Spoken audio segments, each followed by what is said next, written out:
Happy Mother's Day. All right, that's good. That was tepid, but I guess that's fine. Happy Mother's Day. Okay, and you just so you know, you can wish Happy Mother's Day to anybody. Like, you don't have to check and see if they're a mother first. Like, today is called Mother's Day, so you can wish a happy one to anybody. You can say Happy Mother's Day to a man, just so you know. I just wanted you to know that. All right, so we are continuing in a series that we have been in. Last week we began a new series. It says no signal. Should I just shut this off and I'll just deal with that? Okay, but I'm a little ADD. I don't know if I've ever shared this with you, Kenan, but like seeing no signal, and especially it's slowly moving. Do you see how that? So I'm going to be looking and going, whoa, it's slowly moving, and it's going to be very difficult to preach. So how about I'll just use that screen because I don't need to touch it. It should come on if you just want to keep going. It should do lots of things, but I just want to give up. I want to give up, and then we'll do it in the next service. It's fine with me. I'll just use the big one. It's right here, so just keep going. Okay. You're really insistent on this. What if it doesn't work? It's right there. Yeah, you say, oh, okay.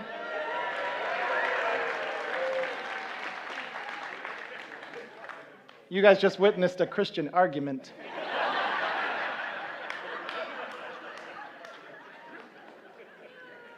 Congratulations, Kenan, you won. All right.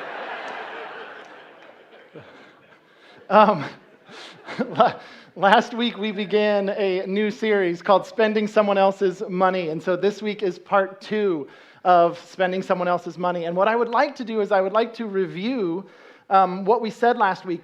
First of all, it was very foundational. I think all of the things we're going to say for the next 6 weeks really rest and fall upon the stuff that we said last week, and so I think we need to make sure that foundation is set. Also, as I'm looking out at the crowd, there are a ton of you who were not here last week, and so I can't re-say everything I said last week, so I will encourage you to go to our church's website and or go to our church's YouTube page and watch the sermon or listen to the sermon so you can have it. But let me just give you just the main gist of what we said last week as we go into this week's stuff.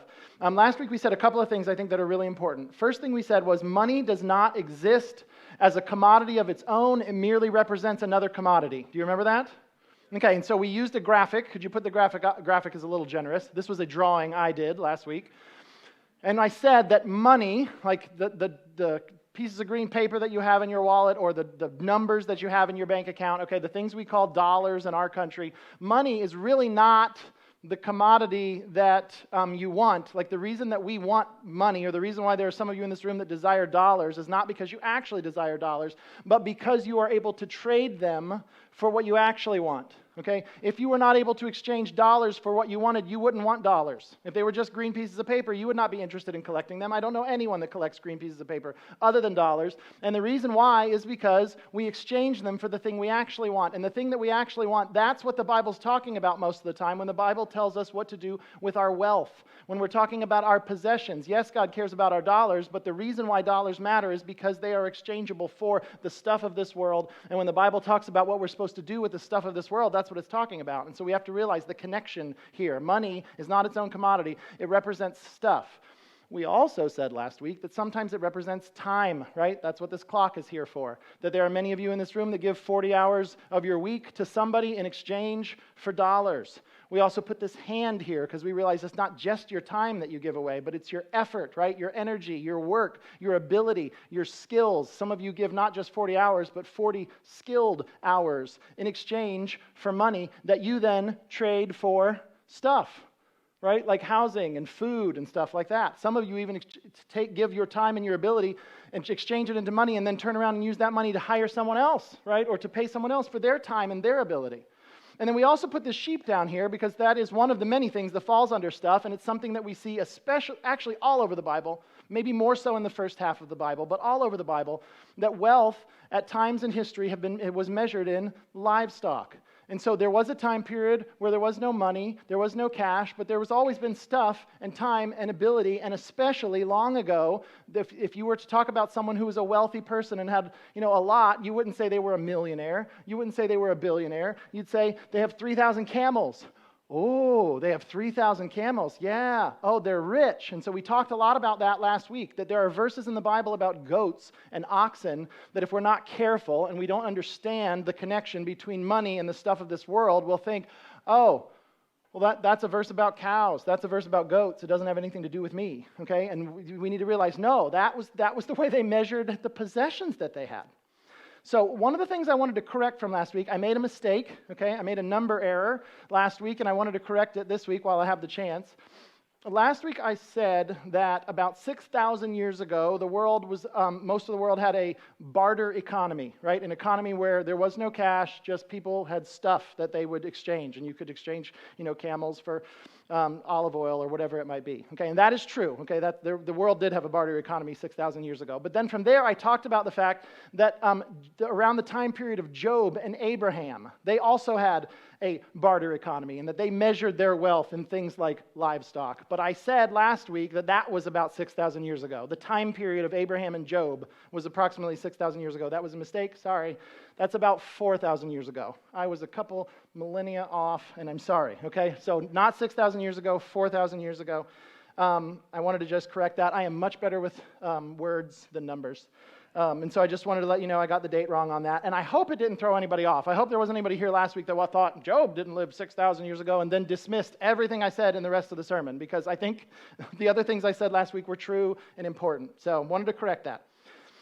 So money doesn't exist as a commodity of its own. It equals these other things. The second thing we learned, and this is very important, especially if we want to see the world the way that God sees the world through the lens of the Bible, the way the Bible talks about the world, we are God's money managers. We learned that last week, right? We are God's money managers. He is the actual owner of all of our stuff. All the stuff that we say is our stuff is really His stuff. So that's why we wrote the word God's here. All the money is God's, the stuff, the time, the ability, the livestock, everything belongs to God. That everything that we call ours is not really ours in one sense. Life is so temporary that we die and we pass it on to somebody else, and they die and they pass it on to somebody else. Right? And the person who really owns everything long term is God. And we looked at multiple Bible verses last week that talk about, multiple Bible verses where God speaks and says, I'm the one who owns everything. I own all the stuff.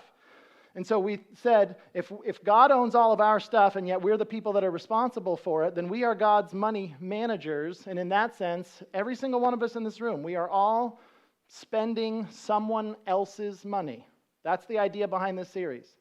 And if it is His stuff, then He has the right to tell us what to do with His stuff, because He's the owner and we are just the stewards. Okay? And so we need to think of all of the stuff in this world and all of the stuff we call ours as His stuff. That's the way we need to think. Now, I'm not saying we have to be pedantic about it. I'm not saying we have to change all of our vocabulary. When I am at home, I do not usually say to my wife, honey, I'm leaving God's house now. I'm going to get in God's car, drive down God's street. I'm going to go to God's gas station and put God's gas in God's car, right? I don't say that. Now, that is theologically accurate. It's just obnoxious, right? And so we don't talk that way. Christians historically do not take the word God's and put it in front of every noun. But we should think like that. It's all His. It's all His, and He has the right to tell us what to do with His stuff. And so that's why we said last week, this series of 7 sermons is not a series on tithing. This is not a series on church giving. It is going to be a series on honoring God with 100% of our stuff. That includes the stuff we give away, the stuff we save, the stuff we spend, the stuff we consume. We should consider the owner's will in all of those decisions. So that kind of catches us up from last week now. And so today we move on to part 2, and the sermon for this morning is called Eternal Investments. Okay, Eternal Investments. And I want to talk with you about making an investment in eternity, and I would like to teach you something from the book of Luke. I'd like to teach you Luke chapter 16, verses 1 through 9. In my Bible, Luke 16, 1 through 9 is labeled the parable of the dishonest manager. And so most of these verses that I'm about to read to you are a parable that Jesus taught, okay, a story that Jesus told. The story that I'm about to read to you, I think it's very interesting. It's obscure. I'll let you know that. There will be some of you in this room, maybe many of you, that will be learning it for the very first time. Okay? It's obscure in the sense that I've hardly ever heard preachers preach on it. In fact, I've never been in a church service and heard this preached live. Okay, like I've never been sitting where you are and listening to the preacher and heard a preacher preach on this. I've been going to church for decades, and I've never heard a pastor in real time preach this. Now, I'm not saying no one's ever preached it. I can go on the internet and find sermons. I've listened to sermons out there where people preached on this. I'm just saying I've never been in a church service where it happened. That's how rare it is that this passage gets taught. Also, this passage is a little bit controversial. It's a little bit disagreed upon. Many of the people who do know about this parable have different interpretations or have disagreements as to what they think it teaches. And there's a part of this parable that's confusing. There's a part of it that almost the first time you read it, you're going to go, what? That can't be. And so I don't know if that intrigues you at all, but here we go. I want to read it to you. I'm going to read the parable. I'm going to read the verses that come right after the parable, what Jesus said right at the end, right as he was done telling the story, because that will shed light on the parable. And in fact, I think I'm going to read all the way to verse 13, because Jesus tells a story about money, and then he talks directly about money for several verses. So I'm just going to read until he stops talking about money, which is verse 13. So here we go. Luke chapter 16, starting in verse 1. He also said to his disciples, the he there is Jesus. He also said to his disciples, there was a rich man who received an accusation that his manager was squandering his possessions. So he called the manager in and asked, what is this I hear about you? Give an account of your management, because you can no longer be my manager. Then the manager said to himself, what should I do, since my master is taking the management away from me? I'm not strong enough to dig. I'm ashamed to beg. I know what I'll do, so that when I am removed from management, people will welcome me into their homes. So he summoned each one of his master's debtors. How much do you owe my master? He asked the first one. 100 measures of olive oil, he said. Take your invoice, he told him. Sit down quickly and write 50. Next, he asked another, how much do you owe? 100 measures of wheat, he said. Take your invoice, he told him, and write 80. The master praised the unrighteous manager because he had acted astutely. For the sons of this age are more astute than the sons of light in dealing with their own people. And I tell you, make friends for yourselves by means of the unrighteous money, so that when it fails, they may welcome you into eternal dwellings. Can you see where the difficulty comes? Can you see the controversy? It looks to me, and maybe you saw it the same way, it looks like Jesus tells a story about a dishonest person. And as the person's being dishonest, you're like, and then you get to the end, and surprise, he's the hero of the story. Jesus tells a story about a dishonest person, and then the moral of the story sure seems to be like him. What? I thought Jesus was pro-honesty. He is pro-honesty. So let me keep reading. I'm going to read just a few more verses, and then we're going to go back to this parable, and we'll figure it out. All right? But let me keep reading. Whoever is faithful, this is the next sentence that he says, whoever is faithful in very little is also faithful in much. And whoever is unrighteous in very little is also unrighteous in much. So if you have not been faithful with the unrighteous money, who will trust you with what is genuine? And if you have not been faithful with what belongs to someone else, who will give you what is your own? No household slave can be the slave of two masters. Since he will hate one and love the other, he'll be devoted to the one and despise the other. You cannot be slaves to both God and money. And here we see something similar to what we learned last week, that there are times that you're going to have to choose between God and money. Who is it that I'm going to serve? What is it that I'm going to live for? So let's go back to our parable. Okay? Verse 1. In verse 1 of this parable, Jesus introduces us to the two main characters in the parable. Okay? Look at verse 1. Jesus tells the story. There was a rich man who received an accusation that his manager was squandering his possessions. So there are two characters, rich man and manager. Okay? Rich man is the one who is the owner of all of the things in this parable. And manager is his, you can tell by the context of the story, he's his money manager, right? This is his accountant. This is his CFO. This is the old word for it would be steward, right? This is the person who is in charge of his possessions and making sure that people pay him back and his bills get paid and his stuff, he's in charge of his possessions. This is his money manager. There was a rich man who received an accusation that his money manager was squandering his possessions. So that's how the story begins. We have an accusation. Obviously, the owner, the master, the rich man, believed the accusation, because you look at the verse 2. So he called the manager in and said, what is this I hear about you? Right? He assumed the accusation was true. Give an account of your management, because you can no longer be my manager. So he believes that the guy has been squandering his wealth, and so he fires him.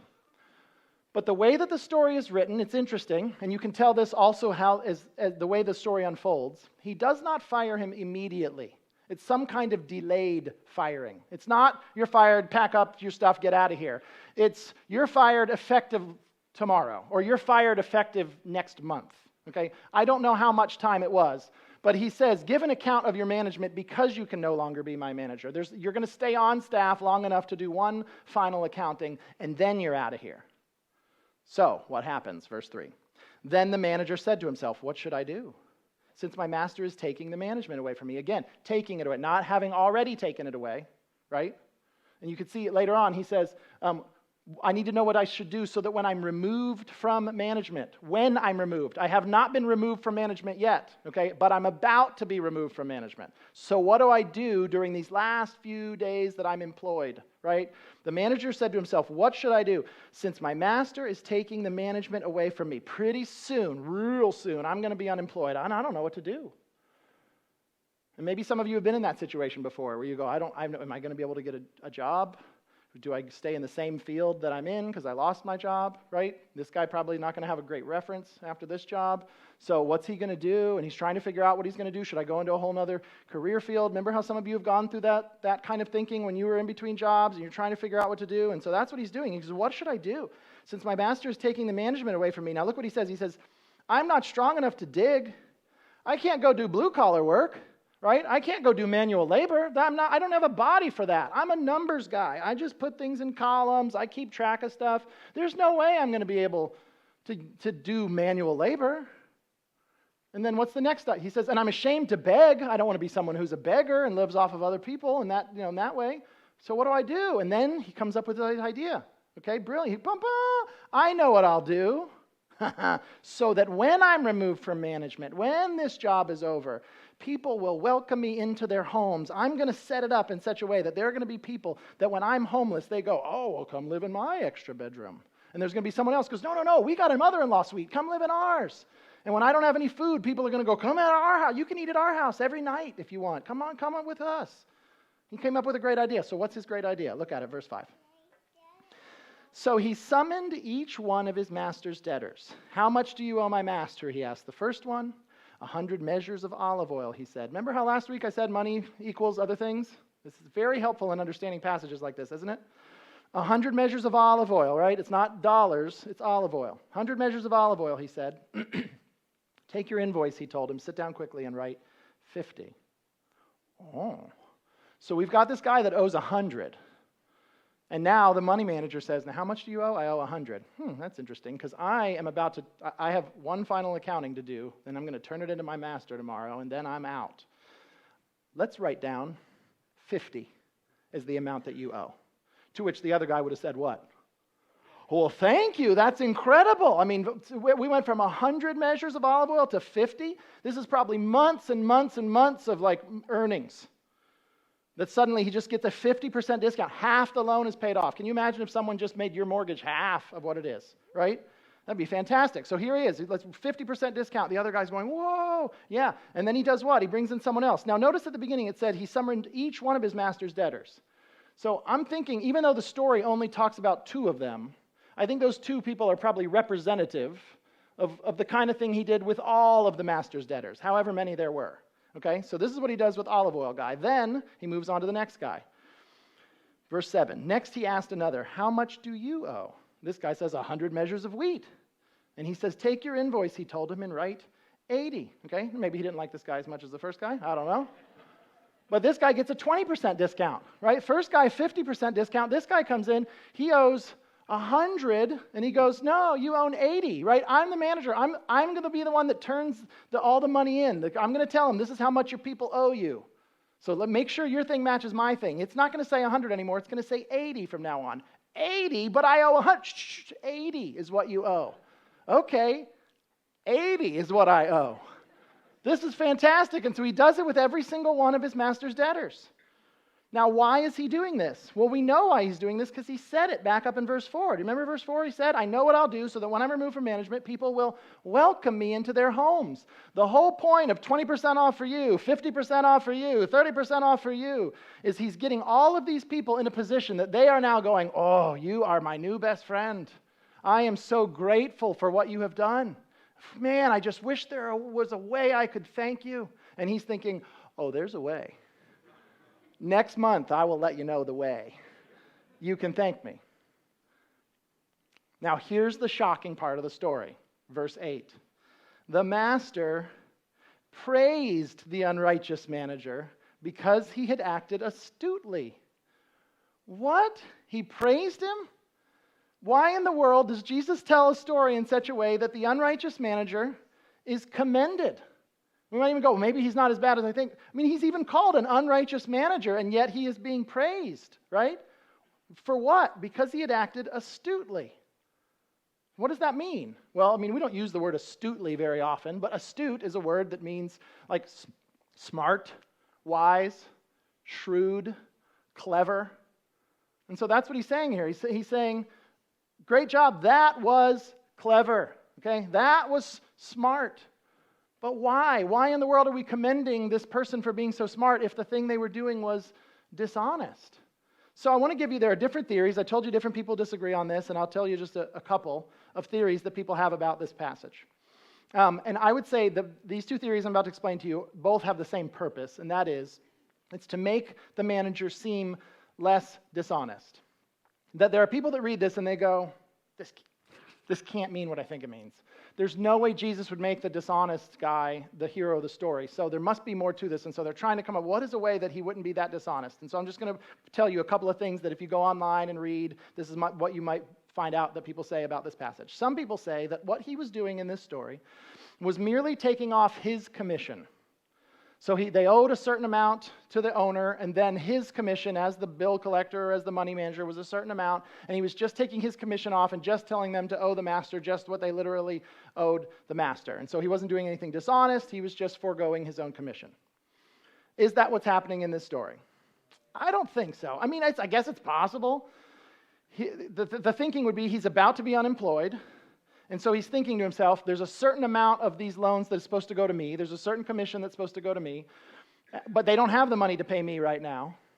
They'll be able to pay me later, but later it won't matter. I won't be on staff to get the money later, so I need to somehow get it now, but they can't pay it now, so I will give them the discount now, so that then later on, when I don't have the ability to collect, like they'll just owe it to me in the form of a favor. I mean, I think that's theoretically possible, but it doesn't seem to fit the story. First of all, if this is interest, man, if this is a commission, this is a big commission. I mean, 50% is one of them. Is that even possible? Like, is it possible that these people did something where, in such a way that they owe, the amount that they owe the owner is the same amount they owe the bill collector, right? 50 for one and 50 for the other? This doesn't seem like commission to me. Also, the story doesn't say it. The story doesn't say he took off his commission. The story just says he took off 50, he took off 20. And so we'd have to assume that like Jesus' audience or the people who were reading Luke would have just automatically known that because Jesus doesn't say it in the story. The other theory is that he was not taking off his commission, but rather he was taking off interest, that this was the interest on the loan, and he's just making them pay the principal. Right? They owe this extra money. In fact, the theory is that this was illegal interest that he was taking off. Because, and I think this is true, if you go back to the Old Testament, in the Old Testament there are laws that the Jewish people were not supposed to charge interest when they loaned money to fellow Jewish people. Right? I think they were allowed to charge interest maybe for outsiders, but as far as their own country, like they were supposed to, when they're dealing with their own countrymen, they were not supposed to charge interest when they did loans. I think that's correct. And so the idea here would be this guy's charging interest. The context here is Jewish, right? Jesus is a Jewish man. He's there in Israel. And so as he's telling this story, the idea is that this is a man who is illegally charging interest to his fellow Jews. And so what this guy does is he simply takes off this interest that he shouldn't have been allowed to charge anyway and only allows like the actual amount that's supposed to be charged and kind of forces his master to be honest. Is that what's going on here? I mean, again, I guess it's possible. It's not what the story says. In fact, there's two different amounts, right? It's 50% off one and 20% off the other. I mean, I don't know if interest rates were that wild back then, or if there was if there would be the interest charged on wheat would be wildly different than the interest charged on olive oil. I don't know. But again, the story doesn't say this. Like we'd have to think that Jesus just thought that all of the people assume this, and the people who are reading the book of Luke for the first time, that they would all just automatically know, oh yeah, this must be illegal interest. He doesn't say that. So what's going on here? I'm not 100% sure, but I'll just tell you, I lean toward thinking it was just simple dishonesty. He was just giving these people huge discounts so that they would owe him favors later. That this person who, if the accusation was correct, this person who had been squandering money for years decided to squander money one last time, decided to cheat his owner out of money one last time on his way out. Or possibly, it's a false accusation, and so now that he's losing his job because he was accused of squandering his owner's possessions, he decided, well, I know what I'll do on the way out. I'll just do the thing I've been convicted of, right? I'm getting punished for it anyway, so I'll just do the thing that they said I did because I'm getting, either way, I lose my job, so I'll just do the thing they said I'm doing. So I don't know which one. I don't know what it is, but I think that this person used his access to his master's money to set himself up for the next phase of his life. So why in the world would Jesus tell this story and commend him in the way that he tells the story? If his actions were dishonest, if it really is just someone cheating his master one last time on the way out, why in the world would he tell the story this way? And this is my theory. I think a lot of Jesus' parables just make one point. Okay? A lot of times when Jesus tells a parable, the point of a parable is not these are 7 or 8 different things I'm trying to illustrate all at the same time. It's not that each piece of the parable is a different thing and this represents this and this represents this. A lot of times Jesus tells a story because there's one aspect of the story that matters. There's one aspect of the story that's like the point. And in this story, I think Jesus was saying to imitate the dishonest manager. But I don't think he was saying imitate the dishonest manager in every conceivable way, including his dishonesty. I think there was just one way he's saying to be like the dishonest manager. The guy in this story, there's one way you're supposed to be like him. Plan ahead like he did. That's the point. He's saying be like this guy, not be dishonest like this guy. Be forward thinking like this guy. It is astute to use the temporary to affect the long term. That's the point of the parable, I believe. In fact, that's the point of the parable, I think, regardless of which interpretation you take of all the stuff I told you earlier. Whether we're talking about whether this is his commission, whether this is interest that he knocked off, or whether this is just flat-out dishonesty, any of those positions I still think gets you back to the main point, which is use the temporary to positively affect the long term. That's the point of the parable. I think you can tell that by what Jesus says after the parable. Look at verse 9. Okay, so he tells the parable, and then we get to verse 9. He says, and I tell you. So this is no longer parable. This is Jesus talking to the people, right? Story's done. Now, here's how you apply it to your life. I tell you, make friends for yourselves by means of the unrighteous money. Who did that in the story? Yeah, the dishonest manager did that in the story, right? So he's saying you're supposed to be like that. I tell you, make friends for yourselves, like the guy in the story did, by means of the unrighteous money. I think meaning like worldly wealth. He's talking about no longer the story. Now he's talking about like, here we are on this planet, and we have this stuff, the stuff of this world, right? It's temporary. You're temporary. It's not eternal. But use this worldly wealth, this unrighteous money, this stuff we've got on this earth, and make friends for yourself so that when it fails. When does money fail us? When we die, right? In the story, it's when he gets his management taken away, but he's not talking about the story anymore. He's talking about the people. He's saying when it fails. When does money fail you? When you die. We talked about that last week, remember? Right? The guy, and he said, who will own all your stuff now that you're going to, when you die tomorrow? So when it fails, what's the hope? You've made friends for yourself with the unrighteous money, this worldly wealth. You did it so that when it fails, what happens? They may welcome you into eternal dwellings. He seems to be saying, use this temporary money that you have in this world now to make a difference in eternity. The way things are forever and ever. You live this life just a short period of time. Forever is forever. So when it fails, make sure you've set up for your eternal dwellings. And this seems to match with what he says in verse 8, which is the verse just before this. This is kind of the connector from the parable to the rest. Look at verse 8. The master praised the unrighteous manager because he had acted astutely. Now here's the explanation. And I learned this from another pastor, but I think it fits. For the sons of this age, so I think that means the people of this world, are more astute, right? They're wiser, they're more clever, they're more good with their money, they're more shrewd with their opportunities, right? They're more astute than the sons of light. I think that's Christians, right? God's people. In dealing with their own people.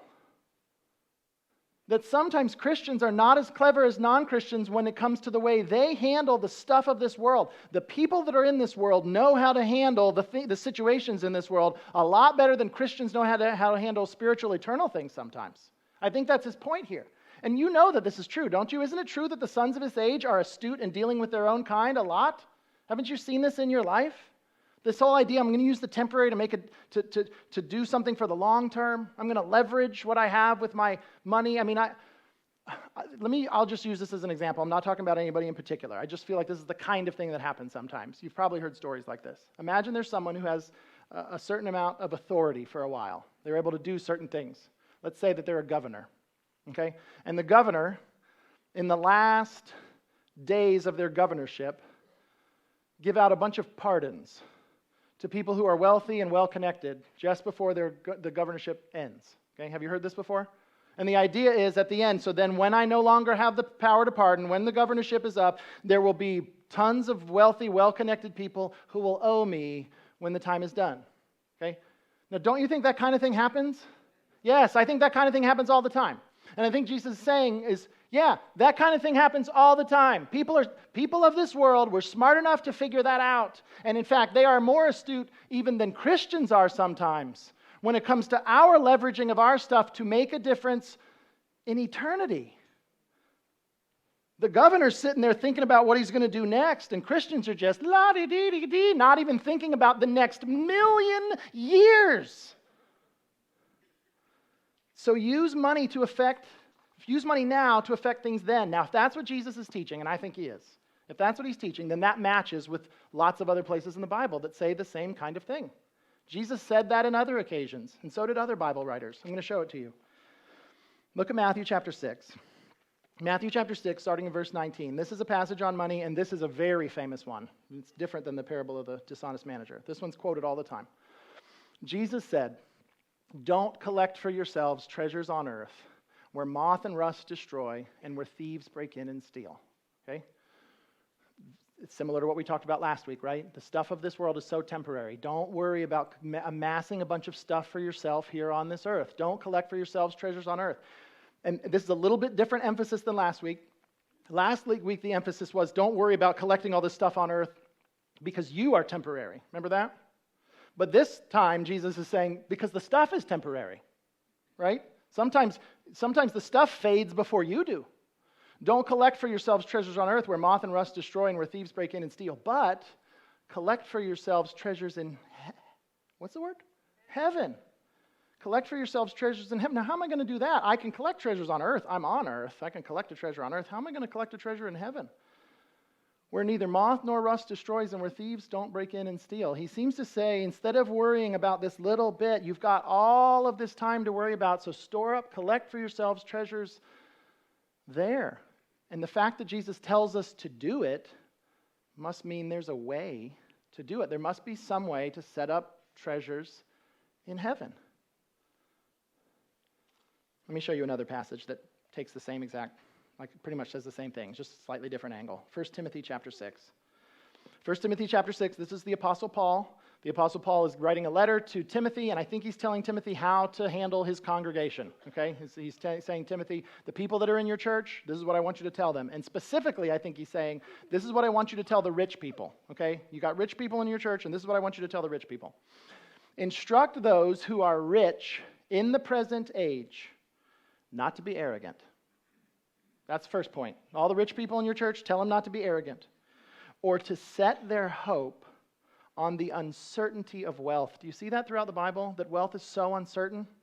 It falls away, you fall away. The whole thing's very temporary. Instruct those who are rich in this present age not to be arrogant or to set their hope on the uncertainty of wealth, but on God. Right? The opposite of temporary. But on God, who richly provides us with all things to enjoy. Look at verse 18. Instruct them. Now, who's the them? The rich people in the verse before. Instruct them to do what is good, to be rich in good works, to be generous, willing to share. Now, why? Why should they be generous and willing to share? He says, storing up for themselves a good foundation for the age to come. The reason they're supposed to be generous and willing to share is because they are storing up for themselves something in the age to come. That's why they're supposed to share. That's why they're supposed to be generous. Jesus said something similar to this. Let me go ahead and read it to you. This is from Luke chapter 14. Now keep in mind, the parable I read to you was Luke chapter 16. So if you're the average person back then reading the book of Luke, you would have already read what I'm about to read to you before you ever even got to the parable of the dishonest manager. And here's Jesus, and he gets invited to this, looks like kind of a little bit of a fancy party. And the person that invited him to the fancy party, he's having a conversation with him, and he kind of tells the guy how he should handle fancy parties from here on out. And so this is what he says. Luke 14, verse 12. Jesus also said to the one who had invited him to the banquet, when you give a lunch or a dinner, don't invite your friends, your brothers, your relatives, or your rich neighbors, because they might invite you back and you would be repaid. On the contrary, when you host a banquet, invite those who are poor, maimed, lame, or blind. And you will be blessed because they cannot repay you. Now, interesting, he doesn't end the sentence there. He says, for you will be repaid. When? At the resurrection of the righteous. Clearly, this is, again, a reference to eternity. When the people who are righteous are resurrected, when they're back to life, living forever, you will be repaid then. So here we have Jesus saying, yeah, this whole idea of like you being concerned about the stuff of this earth and look at all the stuff I have, and then you invite all these people that are then going to repay you in this life. No, pick a bunch of people that have no chance of repaying you in this life. Not because you won't get repaid. You'll get repaid one day when it really matters. So we can see in more than one place in the Bible, we are told to use money now in a way that makes a difference for all of eternity.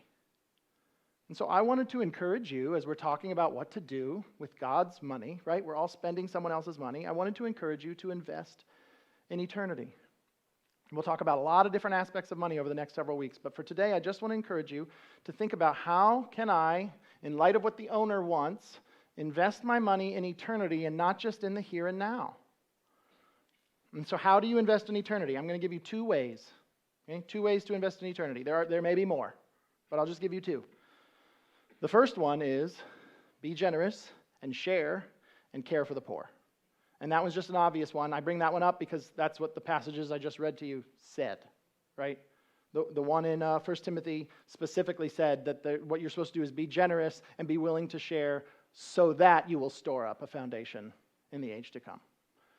The one from Luke 14 specifically said, care for the poor, throw the banquet for the maimed and the blind, so that you will be repaid, not here and now, but at the resurrection of the righteous. So clearly, if there's a way to store up treasures in heaven, if there's a way to invest in eternity, it must be that caring for the poor and sharing and being generous now is one of the ways to do it, because the Bible says that over and over again.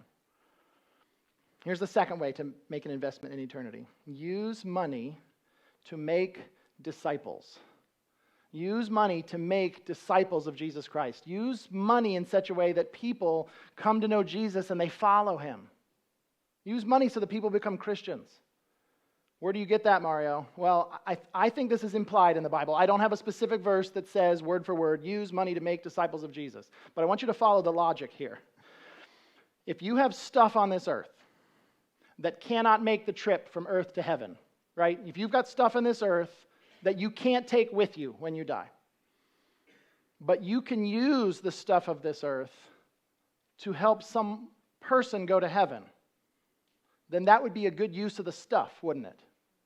If you can't take the stuff with you, but you can take a person with you, right? Then you could use the stuff to help a person go to heaven. Whether we're talking about using your money to fund missionaries, or whether we're talking something as simple as using your kitchen table, which is one of your possessions, to have somebody in your home, and you share a meal with them, and they don't know the gospel, and you tell them about Jesus. That's a good use of possessions. That's a good use of money. If stuff can't go to heaven, but people can go to heaven, it is astute to transfer money into people, is it not? So that's it for now. Invest in eternity, being generous and sharing and caring for the poor, and use money to make disciples of Jesus. Let me end by just reading the last few verses of our passage this morning. Jesus said, "And I tell you, make friends for yourselves by means of the unrighteous money, so that when it fails, they may welcome you into eternal dwellings. Whoever is faithful in very little is also faithful in much. And whoever is unrighteous in very little is also unrighteous in much. So if you have not been faithful with the unrighteous money, who will trust you with what is genuine? And if you have not been faithful with what belongs to someone else, who will give you what is your own? No household slave can be the slave of two masters, since either he will hate one and love the other, or he will be devoted to one and despise the other. You cannot be slaves to both God and money. What we do with our possessions reveals who we belong to. Let me pray for us.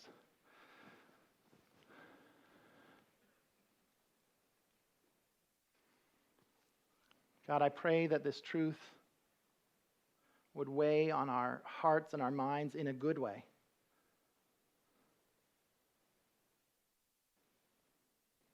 I thank you for this truth. I thank you for what you reveal in your word. I thank you so much